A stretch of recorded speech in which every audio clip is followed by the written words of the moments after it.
castelo forte é o nosso Deus. Irmãos, Jeremias capítulo de número 18. Jeremias capítulo 18. É bem provável que essa seja uma das passagens mais conhecidas do livro de Jeremias. E se você tem acompanhado as mensagens que têm sido pregadas aqui na exposição, esteja descobrindo algo novo dentro dessa realidade da vida do profeta, bem como da nação de Israel e em especial Judá e Jerusalém. Estarei lendo do verso de número 1 até o verso de número 12, tá? Verso 1 ao verso 12. A igreja esteja acompanhando a leitura. Palavra do Senhor que veio a Jeremias dizendo: Dispõe-te e desce à casa do oleiro, e lá ouvirás as minhas palavras. Desci à casa do oleiro, e eis que ele estava entregue à sua obra sobre as rodas.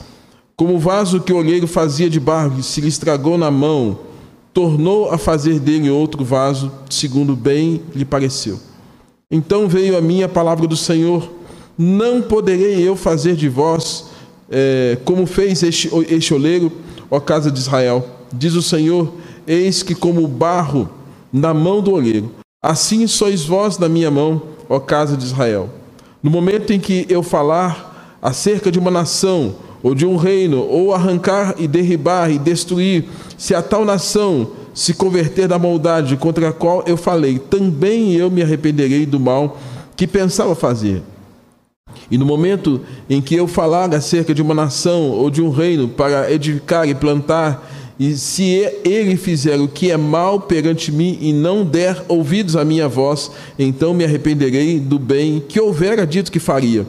Ora, pois, fala agora aos homens de Judá e aos moradores de Jerusalém, dizendo: Assim diz o Senhor, eis que eu estou forjando mal e formo um plano contra vós outros.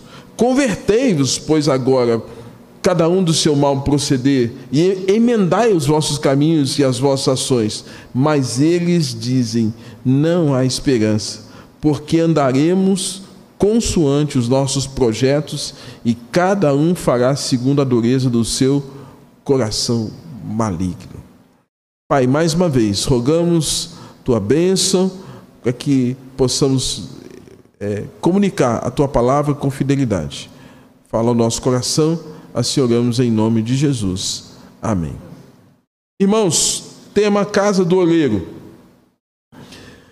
Nós vimos pela manhã o capítulo 17, que destaca algumas questões. Dentre elas, o pecado de Israel traria algumas consequências e provocaria algumas ações de Deus. O pecado de Israel, portanto, era um problema do coração pecaminoso da nação. Pecado de Israel, nós vimos isso hoje cedo, é um pecado que provocou a ira de Deus, porque Deus é amor e Deus é justiça, porque Deus é justiça, ele tem que punir os nossos pecados. Até então, quando Cristo não tinha vindo, né, esses pecados eram aplacados através dos cultos e sacrifícios que eram feitos, mas todos apontando para o que Cristo haveria de realizar na cruz. Porque Cristo, quando morre na cruz, a ira de Deus é acalmada, porque o único sacrifício que acalmou Deus foi o sacrifício de Jesus. E nesse caso, irmãos, nós temos aqui o fato de que o pecado provoca a ira de Deus, e a ira tem a ver com o fato de Deus corrigir e disciplinar aquilo que está errado. Irmãos, vimos também que é um comportamento pecaminoso que gerou maldição, porque o próprio Deus disse: maldito todo aquele que confia em si mesmo, no homem, porque Israel estava confiando tão somente na sua força.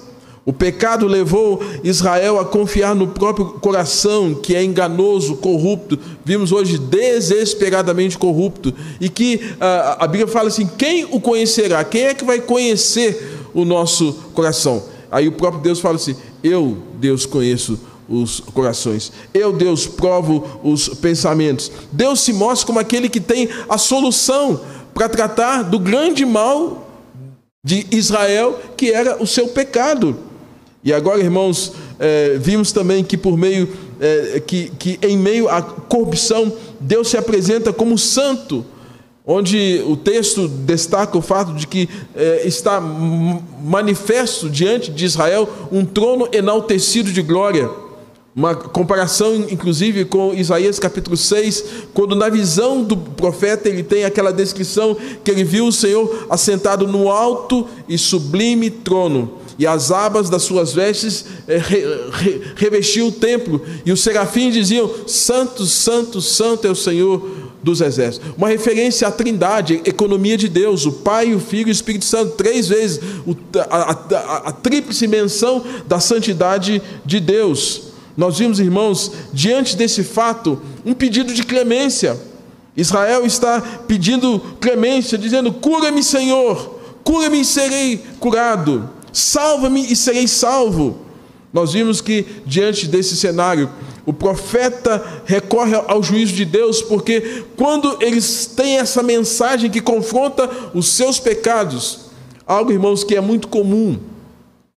Às vezes você está pregando, você está ensinando verdades eternas, mas não se pode confundir a mensagem com o pregador.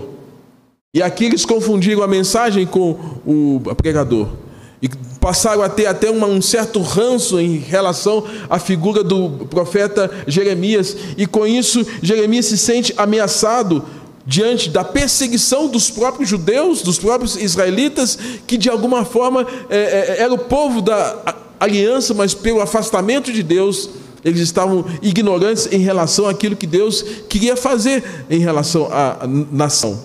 Por fim, irmãos, nós vimos que Deus deu ordens para que a nação se santificasse, se purificasse, se separasse do pecado. E um dos atos de Deus foi mostrar o quanto era preciso que ele santificasse o sábado. Lembrando que até hoje, no contexto de Israel, o sabá, por exemplo, nós temos aí a sexta-feira, a partir de 18 horas e 1 minuto no nosso calendário, digamos assim, já seria o sábado para o judeu, que encerra às 6 da manhã do dia seguinte, que praticamente é esse tempo, esse sábado que eles guardam. E havia toda uma prescrição na lei cerimonial do contexto do Velho Testamento, que eles não poderiam fazer absolutamente nada, não acender, não apagar, não carregar nenhum tipo de carga, e Deus ordenou para que eles pudessem guardar o sábado, para que no sábado eles pudessem servir a Deus, cultuar ao Senhor, celebrar ao Senhor. Mas eles estavam fazendo tudo quanto é tipo de porcaria no dia de sábado, e não estavam santificando o dia de sábado para o Senhor. Lembrando que para nós, contexto da nova dispensação, nós passamos a guardar o domingo, porque o domingo é o dia da ressurreição de Jesus. Foi o dia que as mulheres foram ao túmulo, encontraram absolutamente nada, apenas um anjo dizendo: ele não está mais aqui, e foram anunciar aos discípulos que Jesus havia ressuscitado. Nós guardamos porque a partir então do primeiro século a tradição foi de que pudéssemos estar guardando o primeiro dia da semana, que nos remete à ressurreição de Jesus. Mas lá atrás era assim. No dia de sábado não podia fazer absolutamente nada. Então santificar o dia de sábado significa: olha, agora você tem tempo para servir a Deus, para ir ao tabernáculo ou ir ao templo e sacrificar ao Senhor, lembrar da Torá, lembrar da lei, lembrar das orações e de alguma forma ter uma íntima comunhão com Yahvé, com o Senhor. Mas, irmãos, eles não deram ouvidos a isso. E a última declaração de Deus, irmãos, sobre o povo hebreu, no capítulo de número 17, que Deus disse: olha, a minha ira vai se acender contra esse povo. A ira de Deus estaria por acender. Então, vimos isso hoje pela manhã. Queremos identificar no capítulo 18 o que Deus faz para ir ao encontro de um povo rebelde e contumaz. Meu querido, se você acha que é você que vai atrás de Deus, eu vou dizer, talvez você se decepcione com isso. Não, é Deus que sempre vai atrás de nós. Sabe por quê? Porque por sua própria natureza, você nunca vai buscar o Senhor. Você nunca vai orar, você nunca vai ler a Bíblia, você não vai querer vir à igreja, você não vai querer ter comunhão com Deus. Por sua vontade, você não faz absolutamente nada disso. É o próprio Deus, mediante a sua graça, aplicada às nossas vidas, nos faz desejar as coisas dele, nos faz desejar a presença dele, nos faz desejar a palavra dele. E, irmãos, é exatamente essa condição contrária que o povo estava. A despeito de Deus estar indo atrás, como um marido traído, o povo estava rebelde e contumaz. Vejam que o tempo todo Deus não desiste do seu povo. Se você observar um pouco mais à frente, capítulo de número 31, verso 3 de Jeremias, o próprio Deus está dizendo assim: há muito que o Senhor me apareceu dizendo, porquanto com amor eterno te amei, por isso com benignidade te atraí. Ou seja, Deus está dizendo, eu amo essa nação com amor eterno. Não é um amor que para no meio do caminho, não é um amor que é eterno enquanto dure. Deus está dizendo, eu amo essa nação com esse amor eterno. Deus está dizendo, olha, é com benignidade. Benignidade, irmãos, tem a ver com bondade, tem a ver com compaixão, tem a ver com misericórdia. Deus está dizendo, eu tenho compaixão, tenho misericórdia com esse povo, a despeito de toda essa vida pecaminosa que a nação estava tendo. Irmãos, Deus está o tempo todo atraindo a nação, como Deus está o tempo todo nos atraindo a Ele. Nos atraindo a Ele, nos chamando para Ele. E o capítulo 18, irmãos, nos remete ao que acontece na casa do oleiro. A obra do oleiro ilustra o Deus soberano, seu poder e direito de julgar Judá por seus pecados, mas de tratar Judá, de moldar Judá, ou Jerusalém, ou Israel, como queiram. Deus, irmãos, tem a prerrogativa de fazer aquilo que Ele quiser com a própria criação. E no caso, a nação de Israel era fruto do seu amor. O Deus Criador que levantou os nossos primeiros pais, que separou Abraão, que separou Isaac, que separou Jacó, que separou as 12 tribos, ajuntou aquele povo, deu uma terra, deu condições de vida, deu alimento, fez uma promessa que eles estariam num lugar que teria abundância de leite e mel. E até para que você entenda, quando se fala de mel, não é mel de abelha, é mel de tâmaras, viu? Quando fala que a terra de Canaã seria uma terra de leite e mel, porque há muitas tamareiras, e com as tâmaras se faz um mel de tâmara. Então, é repleto de tamareiras em Israel. Deus está dizendo assim, eu vou alimentar vocês com leite, com o leite da cabra, o leite do gado, eu vou alimentar vocês com leite e mel, eu vou dar comida para vocês. E Deus deu isso, irmãos. Deus cuidou. Agora esse povo que foi cuidado pelo Senhor está dizendo, Senhor, nós não queremos mais andar na tua presença. E aí, Deus chama o profeta, para que através dessa vivência, dessa experiência do profeta, nada melhor do que às vezes a gente vivenciar alguma coisa, porque parece que a gente aprende mais. Vem cá, faz comigo. É isso que Deus está fazendo. Vamos ter aqui um experimento, e esse experimento é o que vai ser uma ilustração do que está acontecendo com a nação de Israel. O que acontece na casa do oleiro? Irmãos, a atividade do oleiro, ela requer muita dedicação e prática. A sua tarefa é dar forma a uma porção de barro.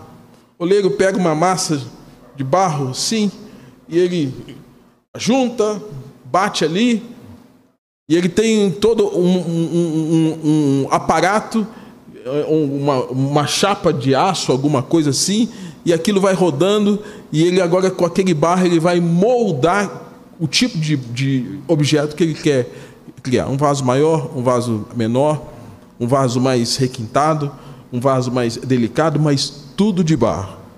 Irmãos, é essa a tarefa.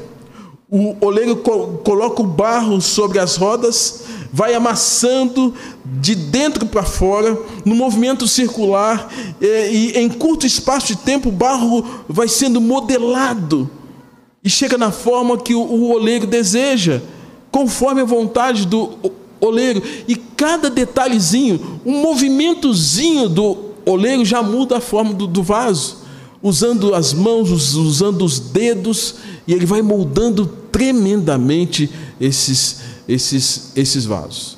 Irmãos, Deus é esse Deus que se manifesta aqui e fala para Jeremias: Jeremias, desce à casa do oleiro, porque essa lição que eu quero que você aprenda tem a ver com a minha ação em relação ao povo de Israel. Deus é este oleiro, Judá e Israel são esses vasos das mãos de Deus. Jeremias, irmãos, é esse, portanto, que foi intimado pelo Senhor a viver essa experiência diferente, mas ele precisava sair de onde ele estava. Desce, vai até lá, saia do seu lugar. E Jeremias foi. Desceu à casa do oleiro. E, amados, a partir disso eu gostaria de pontuar algumas questões que acontecem na casa do oleiro. Nós poderíamos pensar que a igreja é a casa do oleiro. Nós poderíamos pensar que na sua casa você pode ser instrumento de Deus, para que de alguma forma a palavra sendo pregada e ali ser uma casa do oleiro, onde Deus está forjando o caráter, a vivência, ética, princípios, salvação. A casa do oleiro é onde Deus está, e onde Deus está trabalhando a vida das pessoas, a vida da nação, a vida de um povo. Casa do oleiro. Na casa do oleiro, irmãos, segundo o texto aqui, capítulo de número 18, quando ele diz assim: palavra do Senhor que veio a Jeremias dizendo: dispõe-te, desce à casa do oleiro e lá ouvirás as minhas palavras. Na casa do oleiro tem palavra. Na casa do oleiro tem palavra, mas não tem qualquer palavra. Tem a palavra que vem de Deus. O Salmo de número 119, 105, lâmpada para os meus pés é a tua palavra e luz para os meus caminhos. Na casa do oleiro tem palavra, e essa palavra é a mensagem, é a vontade de Deus estabelecida, os estatutos, os ensinos de Deus que trazem bênção e correção e vai moldando dia após dia o nosso caráter, a nossa forma de ser, a nossa forma de viver. É fato, irmãos, que sem esse moldar da palavra, nós permanecemos naquela condição rude, bruta, tal qual uma pedra bruta, e aí poderíamos dizer num quadro de total depravação, distanciados de Deus, onde o pecado domina a nossa vida de maneira completa. Mas quando a palavra de Deus entra, quando nós somos inseridos na casa do oleiro, o Senhor, mediante a sua palavra, vai moldando a nossa vida. Quem falava palavrão, palavra entra, tem que mudar. Não saia da vossa boca nenhuma palavra torpe. Efésios fala: aquele que roubava, não roube mais. Então, essas mudanças vão acontecendo à medida, irmãos, em que cada um de nós vai sendo tratado por essa palavra, e essa palavra que é anunciada na casa do oleiro.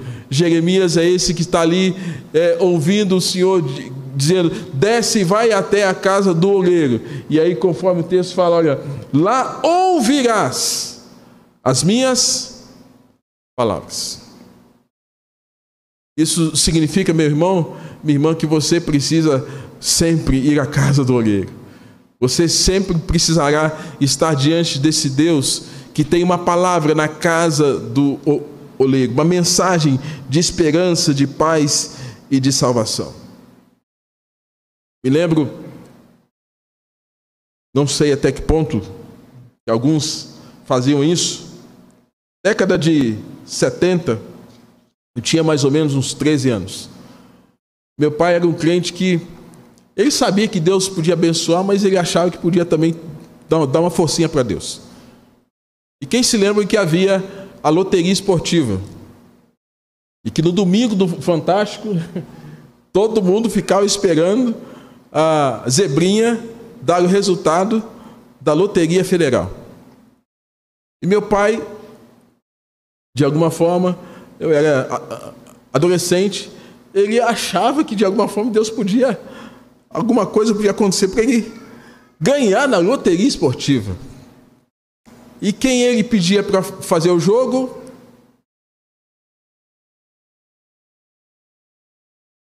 Muitas e muitas vezes eu tinha que ir lá, todo sem jeito, constrangido, entrava na casa lotérica, porque não é como hoje que você paga água, luz, um monte de coisa, impostos nas casas lotéricas. Quem entrava na casa lotérica é para quê?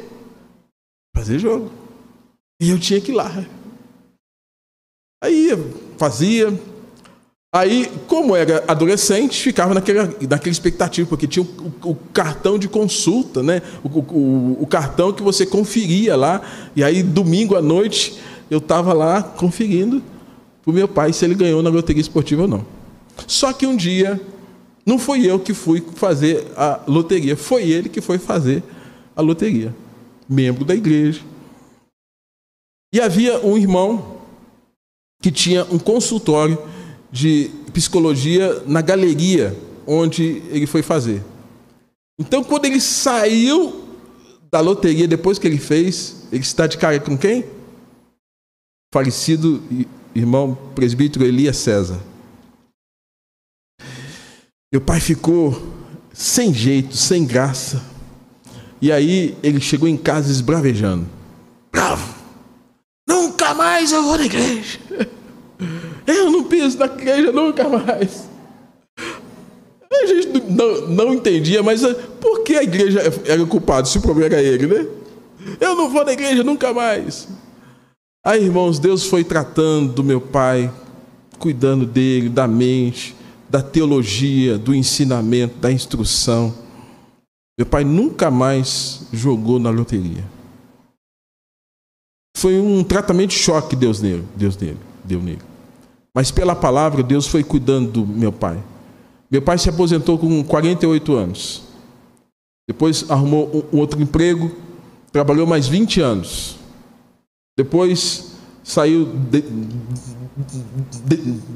desse emprego, ficou na igreja 19 anos trabalhando, cuidando das coisas de Deus na igreja. E tudo aquilo que meu pai sonhou em ter, Deus deu para ele. Deus deu uma casa. Ele sonhava em ter uma moto. Comprou uma moto.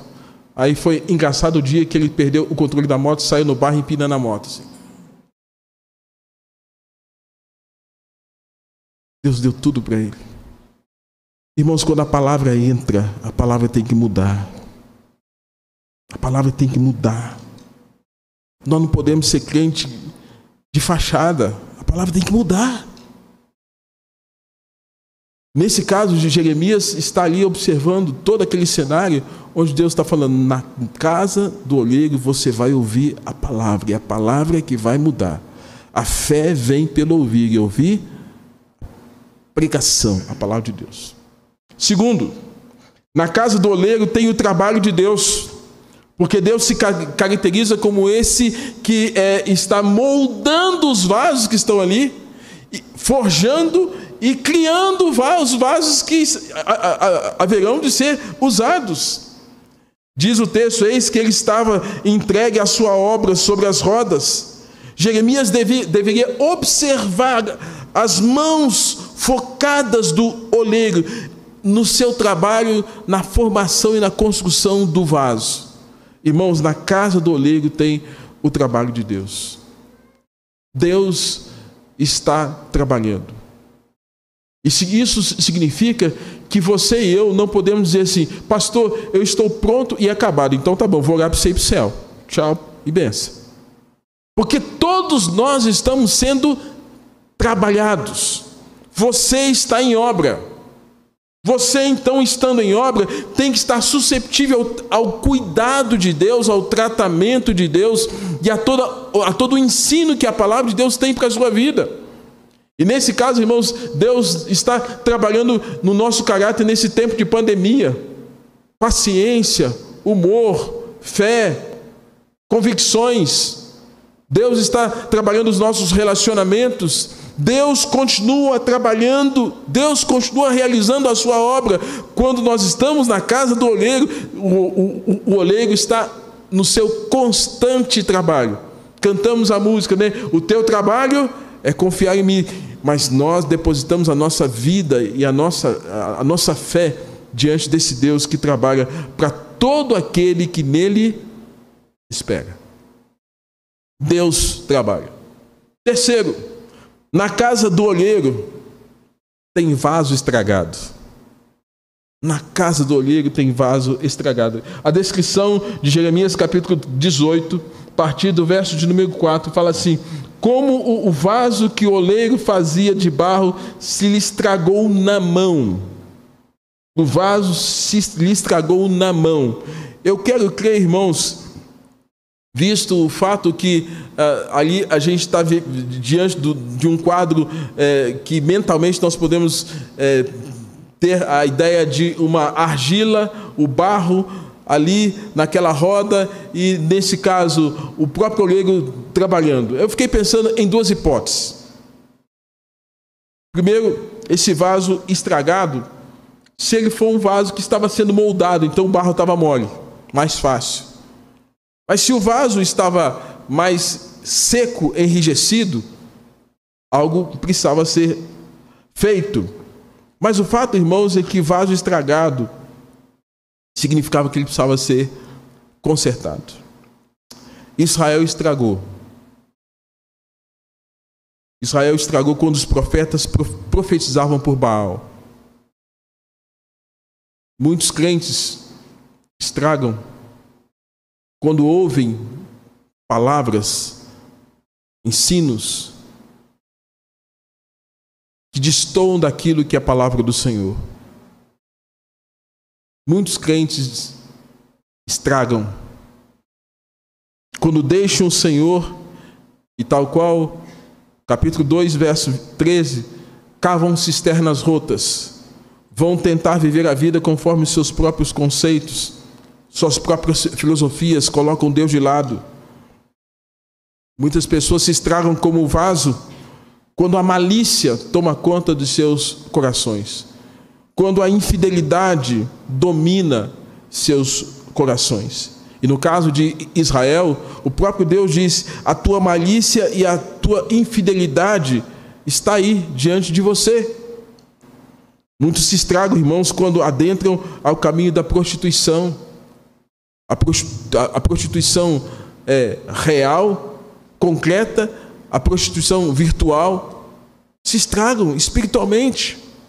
Muitos se estragam quando não ouvem a voz de Deus chamando-os de volta.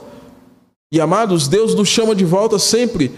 Doença, problemas, falta de paz, tormentos. Porque na dificuldade nós precisamos recorrer ao Senhor. E muitos estão experimentando revés os mais diversos possíveis, dificuldades terríveis, mas ainda permanecem com o coração endurecido longe do Senhor. Estragam. Estragam quando deixam de conhecer o Senhor.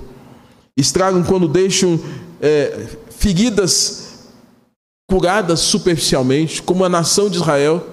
Os profetas, os pastores estavam curando as feridas de maneira superficial daquele povo. Estragam quando não há sabedoria, a sabedoria que vem de Deus, e buscam a sabedoria que vem do mundo, as riquezas, e não conhecem a Deus. Estragam tal qual nós vimos semana passada, quando Deus manda o profeta ir para Eufrates, e lá em Eufrates depositar um cinto no fundo de uma fenda no rio Eufrates.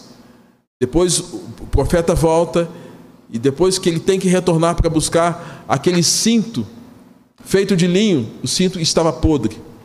E a Bíblia fala, irmãos, que aquele cinto representava a soberba de Israel, o orgulho de Israel. Irmãos, nós nos estragamos quando nós deixamos o orgulho tomar conta do nosso coração. Quando o orgulho brota em nós, e cria raiz e se solidifica, isso nos estraga. Deus resiste ao soberbo, mas dá graça ao humilde. O soberbo vai pisando duro, Deus fala: eu vou pisar mais duro que você, enquanto você não se humilhar. Irmãos, nós temos muita facilidade para nos estragar. E Deus está falando, irmãos, que esse vaso estragado precisava de conserto. Na casa do olheiro tem conserto. Na casa do olheiro tem vaso refeito.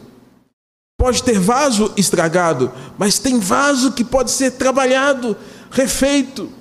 E diz o texto que tornou a fazer dele outro vaso, segundo lhe pareceu. Se você se lembra, quando Paulo se converteu, uma das palavras que o Senhor Deus disse que ele seria um vaso escolhido. Ele seria alguém muito importante. Saulo, enquanto não passou pela mudança espiritual, era alguém que se opunha, era um vaso totalmente estragado pela sua soberba, pelo seu conhecimento, pela sua força bélica, pela sua ignorância espiritual, pela sua falta de clareza de ideias em relação ao cristianismo. Saulo era terrível. Mas quando Saulo passa por uma transformação, irmãos, quando ele se arrepende, quando tem aquele encontro com Jesus no caminho de Emaús, Saulo é esse que agora tem a mente transformada em um vaso de bênção, um vaso escolhido. Alguém que teria agora um outro propósito de vida, seria cheio de Deus e cheio da graça e cheio da intrepidez para comunicar o evangelho que o Senhor Jesus colocou em seu coração. Mudou. Então na casa do olheiro tem conserto para quem quer que seja. Jesus nos mostra isso. Jesus consertou a vida da mulher samaritana, aquela que tinha tido vários maridos. Jesus consertou a vida daquela mulher adúltera. Jesus consertou a vida de Zaqueu. Jesus consertou a vida de publicanos e pecadores. Jesus consertou a vida de Pedro, que havia negado a ele 3 vezes e que ininterruptamente disse aquilo: não conheço, não sei quem é. Mas Jesus, depois da ressurreição, vai atrás para consertar um vaso que estava estragado. Na casa do olheiro tem jeito. Na casa do olheiro tem jeito. Se o vaso está seco, ele pode ser despedaçado. Triturado, para voltar a ser pó, e para depois juntar a água, a argamassa, e fazer um outro vaso. Um vaso seco, quebrado, irmãos, é mais complexo. Mas nada impossível de que esse vaso se torne um vaso de honra para a glória do nosso Deus. Um vaso que ainda está em formação mole, certamente mais fácil de ser trabalhado, mais fácil de ser modelado. Mas os dois, passando pelas mãos do olheiro, não vão sair daquela condição da mesma forma. Serão modelados segundo as ações, o querer e a vontade do nosso Deus. É por isso que o Senhor fala assim, tornou a fazer dele outro vaso, segundo bem lhe pareceu. Irmãos, aí olhando esses textos, nos faz pensar como é que nós estamos diante desse quadro. Se aplicarmos esse texto à nossa vida, nós estamos como esses vasos secos que estão sendo triturados para voltar ao pó e Deus refazer um outro. Somos esses vasos mais moldáveis, mais ensináveis, mais modeláveis, mais sensíveis, para que Deus modele a nossa vida do jeito que Ele quer. Irmãos, independente de qualquer um dos dois vasos, ou o vaso seco que quebrou e estragou, ou o vaso mole, independente disso, você e eu precisamos, dia após dia, estarmos sendo trabalhados pelas mãos do olheiro que é Deus. Na casa do olheiro também tem grandes ensinamentos. no verso 5 e verso 6, a descrição que nós temos é que Deus então diz o seguinte: então veio a mim a palavra do Senhor, não poderei fazer de vós como fez esse oleiro. Aí Deus agora está olhando para a nação, olhando para aquele povo que até então deu as costas. Eu não posso fazer isso com essa nação. Eu não posso fazer isso com essa nação. E Deus queria fazer isso com aquela nação, irmãos. Isso nos mostra que na casa do olheiro é uma casa de oportunidades. Quando ouvis a sua voz, nós lemos no Salmo de número 95, início do nosso culto: quando ouvis a voz do Senhor, não endureçais os vossos corações como em Massá e Meribá, como nos dias da provocação. Porque Deus estava falando no contexto lá atrás do Êxodo, Deus falando, e o povo endurecendo o coração. Agora o êxodo havia passado, eles já tinham tomado posse da terra, reino de Saul, reino de Davi, reino de Salomão, aí divisão do reino, e agora acontece tudo isso, o povo está com o coração endurecido. Deus está dizendo: eu quero amolecer o coração de vocês, eu quero tratar, porque eu dou oportunidade para que a nação seja revigorada espiritualmente. Amados, mas o verso 7 nos ensina que no momento em que Deus diz assim, no momento em que eu falar de uma nação ou de um reino para o arrancar, derribar e destruir, se tal nação se converter da maldade contra a qual eu falei, também eu me arrependerei do mal que pensava fazer sobre ela. O que isso significa?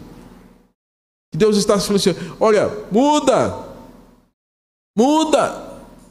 se arrependa, se converta, mude de vida. E Deus falou assim: ó, se eu disser uma palavra dessa e a nação ouvir, ao invés de trazer punição, eu vou trazer salvação. Mas se eu falar muda e não mudar, tal nação será passível de juízo.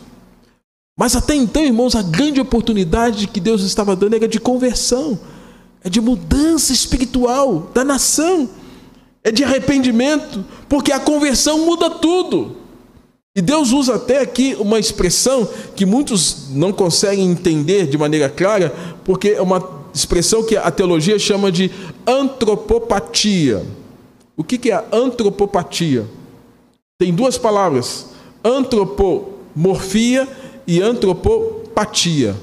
Antropomorfia, a Bíblia fala que Deus é Espírito, não é assim? João 4, 24, Deus é Espírito, importa que seus adoradores o adorem em Espírito e em verdade. Porém, a Bíblia fala assim: as mãos de Deus está dando forma a Deus, porque nós sabemos o que é mão. A boca de Deus, nós temos boca, entendemos o que é a boca de Deus. Os pés do Senhor, sabemos o que é pé, porque a gente tem pé. Então nós entendemos, porque nessa questão morfológica que é atribuída a Deus, é uma forma de nós entendemos quem é Deus. Deus é Espírito, mas se manifestou em carne por meio de Jesus, encarnação do Verbo.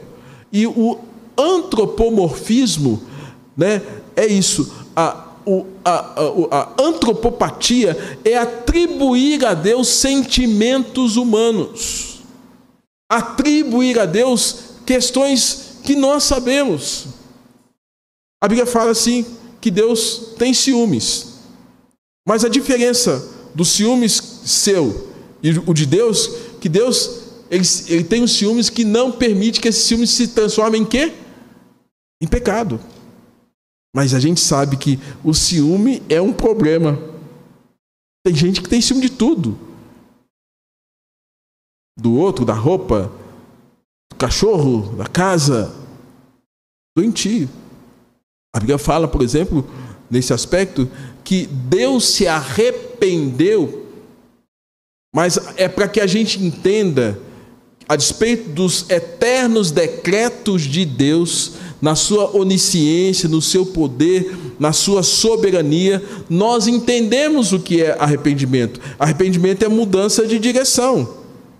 Deus sempre tem o seu plano eterno estabelecido. Mas para a gente entender, o texto vai falar assim: olha, se tal nação mudar, eu me arrependo das minhas decisões. Só para a gente ficar mais claro quanto a isso.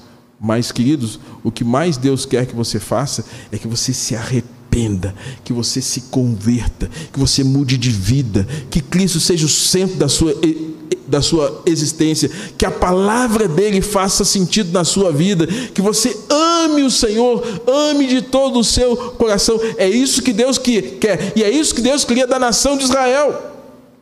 Porque na casa do olheiro é uma casa de oportunidade de salvação, de mudança de vida. Israel, Judá e Jerusalém estavam diante daquele cenário de uma grande mudança. E Deus, irmãos, faz um apelo final. No verso de número 11, um pouquinho mais à frente, Deus faz um apelo à nação.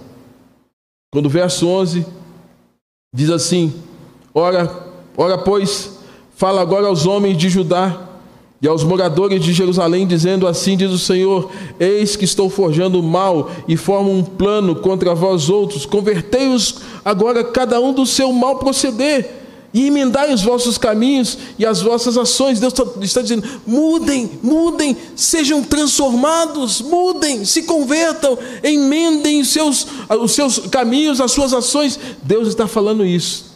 Irmãos, grande oportunidade. Convertam-se, cada um do seu mau proceder, emendai os vossos caminhos, os vossos corações. Converter, mudança volitiva, cognitiva, espiritual, mudança de pensamento, mudança de vontade, mudança espiritual. Estava cego, agora eu vejo.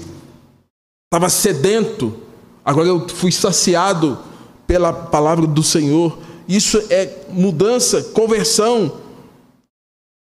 Agora, expressão que é usada, convertei-vos, pois agora, é o senso de urgência. É o senso de urgência. Eu louvo a Deus, porque Deus não me ouviu quando eu tinha 14, 15 anos. Ainda bem que Deus não me ouviu. Eu falava assim: Deus, eu quero viver a minha vida jovem. Naquele tempo, o movimento hippie era muito forte. Ficava encantado com aquele povo lá que ficava no paz e amor.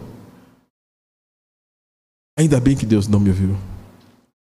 Quando eu for velho, eu vou servir o Senhor na igreja. Quando eu for velho, eu quero ajudar. Mas agora não.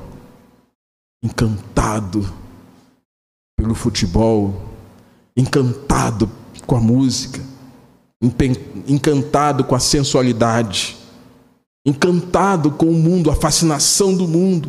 Ainda bem que Deus não me ouviu. Porque no dia 3 de março de 1981, Deus mudou a minha vida. E essa mudança foi tão radical que eu estou aqui falando dele. Conversão é mudança de direção.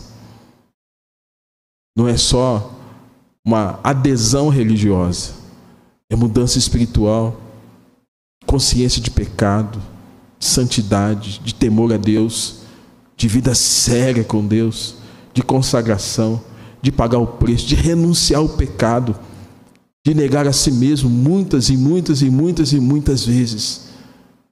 E Deus estava dando essa grande oportunidade para a nação de Israel. Convertam-se. Senso de urgência, agora! Nós cantamos um hino.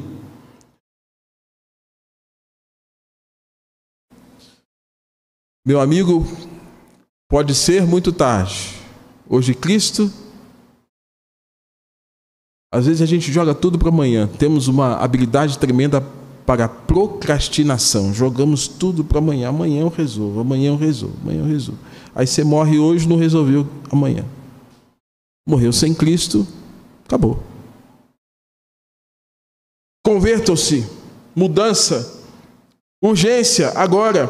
Mal proceder, ações, comportamentos reprovados por Deus. Irmãos, tudo aquilo que nós fazemos que desagrada a Deus, pecado é a transgressão da lei do Senhor, nos afasta dele.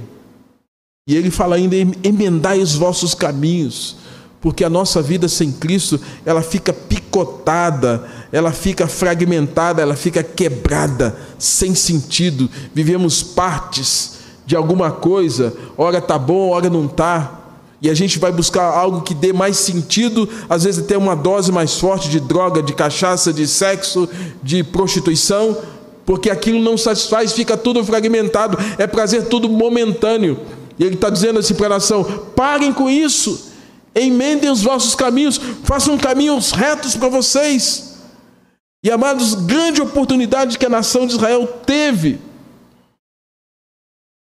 E para tristeza minha, para tristeza sua, leia comigo que está lá no capítulo 18, verso de número 12.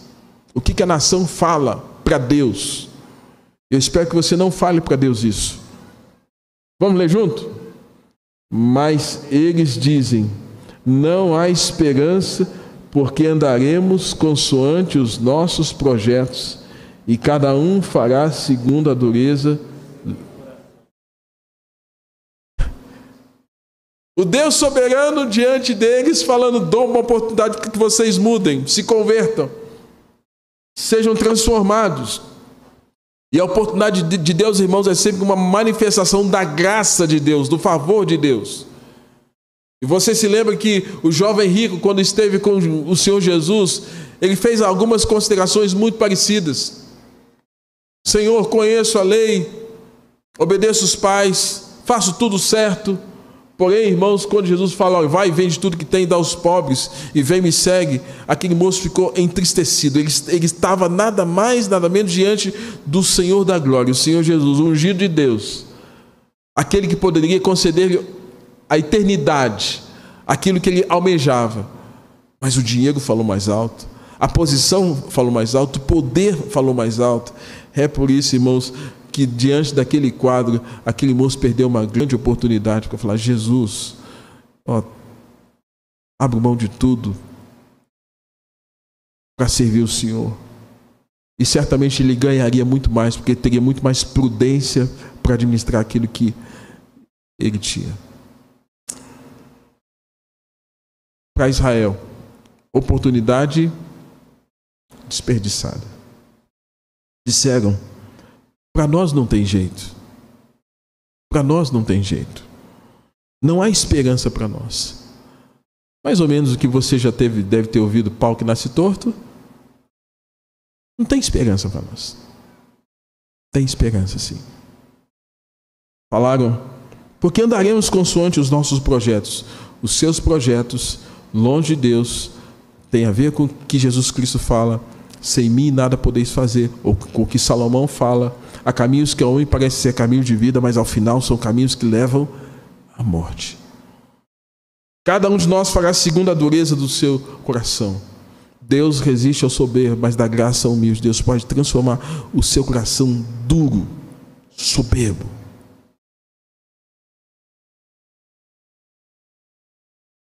Em 1995,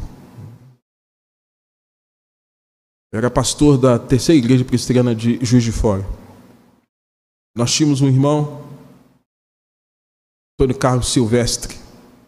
Silvestre casado com uma senhora chamada Luciene.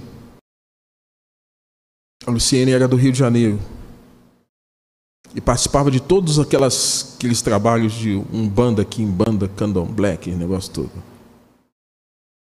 Antônio Carlos Silvestre, sargento do Exército, dominicalmente pegava as 3 meninas e ia para a igreja.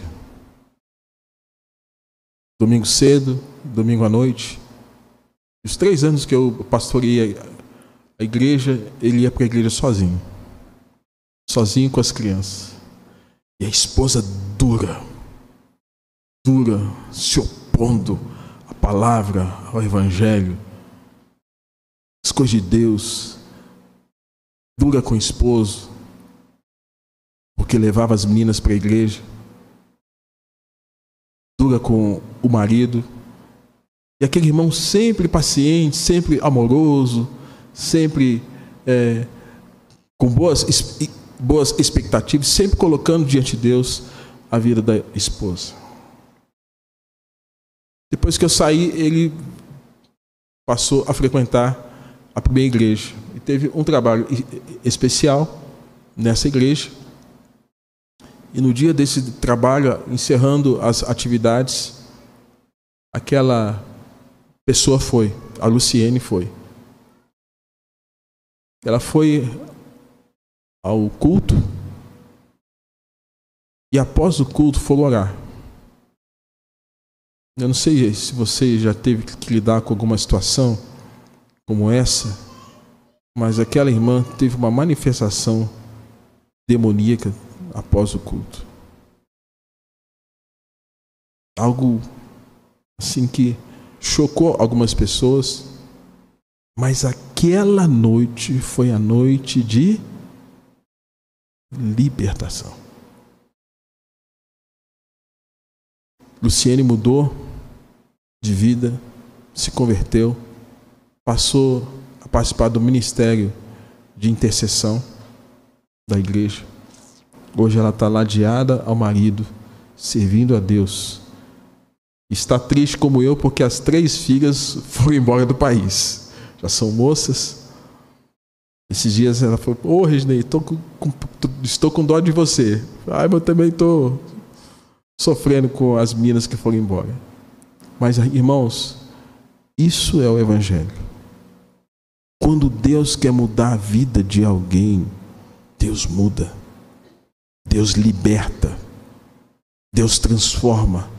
Tira da escravidão. O que mais Deus queria fazer com a nação de Israel era remover todo aquele quadro de opressão, de escravidão espiritual. E Deus está dizendo: convertam-se agora, com urgência, emendem os vossos caminhos, grande oportunidade de salvação.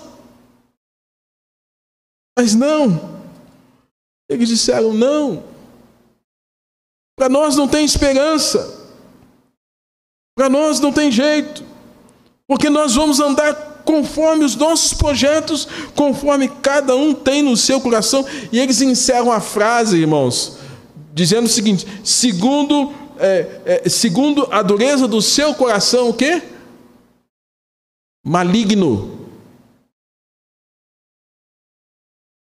Não põe aqui um adjetivo do seu coração duro, do seu coração orgulhoso. Não, do seu coração maligno. E a palavra maligno é uma referência a Satanás, ao opositor das nossas almas, ao diabo, que quer escravizar as pessoas e quer dominar a mente, comportamento e ações delas.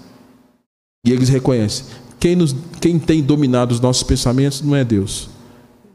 Nosso coração está duro, é maligno. Irmãos, eu quero concluir com o fato de que, quando não se tem o entendimento de uma mudança imediata de vida, algo ainda pode acontecer.